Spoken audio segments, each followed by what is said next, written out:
Postal Service could make your mail seem late, with a big quote there on seem. The agency's Delivering for America plan will change the way postmarks work. Postmarks are often used as a deadline for important pieces of mail like bills or ballots. Now post offices say they will only take mail to regional processing hubs once daily, meaning your mail could be postmarked for the day after you dropped it off. Some people are concerned it will impact mail-in voting.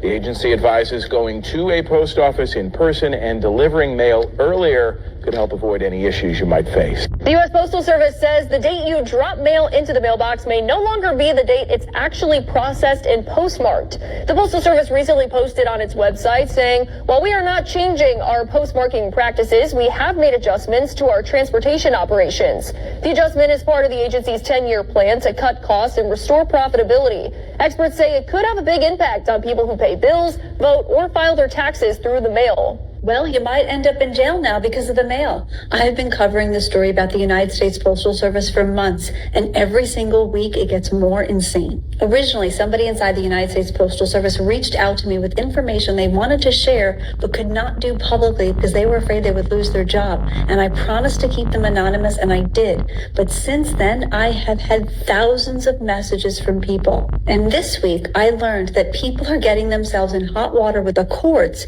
because of this intentional delaying of the mail. People are missing court dates for divorce proceedings, child support hearings, traffic violations, civil infractions, all because the notices are arriving too late in the mail. Many courts send out their notices using first-class mail, so it's not tracked. This includes hearing dates and fines that are due and whether your license is suspended or not. And then people have no idea that they are supposed to arrive in court and then a warrant goes out for their arrest or a fine is issued. This is not just a post office problem. This is a justice problem. This is a financial problem. This is an everyday life problem for Americans who have no idea what's going on because the post office is intentionally slowing down mail. And I think they're doing it to mess with our elections. But if this is happening to you, please reach out to me because more people need to know about this. Share this information so that if people are waiting for notices in the mail, they know to look elsewhere because they may not get them in time. The postmark rule changed quietly, and it affects voting and healthcare. Let me explain what just happened at USPS because this is not minor and it's not theoretical. So as of this week, the United States Postal Service clarified that a postmark date is no longer tied to when you drop your mail off. It's tied to when that mail is first processed by an automated facility. So as an example, you can put something in the mailbox on Monday, but if it doesn't hit a sorting center until Wednesday becomes the postmark. That matters when deadlines are based on postmarks. Think ballots. Many states say a mail-in ballot counts if it's postmarked by Election Day. Under this rule, you can mail your ballot before Election Day and still have it postmarked after. So that's not voter fraud, that's logistics quietly overruling intent. So now let's talk healthcare, because this is where people really get hurt.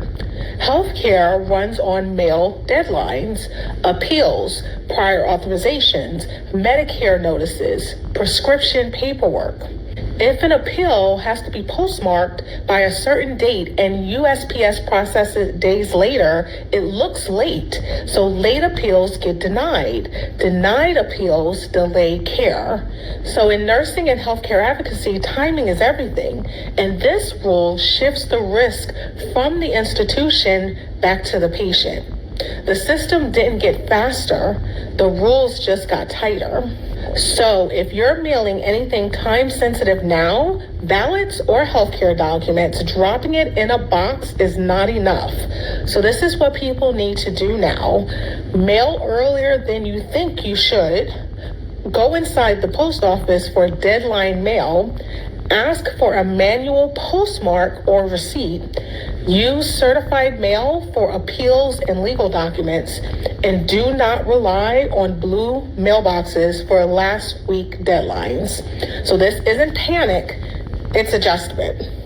So someone inside the United States Postal Service contacted me with some information that they cannot share themselves publicly because they could lose their job. and it's very concerning. Right now, postal workers are being ordered to leave mail undelivered. Things like W-2s for tax returns, voter registration materials, all kinds of mail, because management is enforcing new overtime restrictions. They're making it impossible to complete their routes. And when mail doesn't get delivered, the customers are getting angry and taking it out on the postal workers. They're blocking their vehicles. They are yelling at them, screaming at them in the streets. This isn't about a staffing shortage. They are limiting their hours. Some of them can only work up to 8 hours a day. No overtime, no exceptions. In some districts, entire zip codes are being skipped. Not delivered, not even attempted. And conveniently, some of these districts happen to be in Democrat-leading areas. This administration is attacking the Postal Service because they don't like mail-in voting. If you plan to vote by mail, make sure you vote really early. As soon as you get your ballot, bring it to the post office and get it back.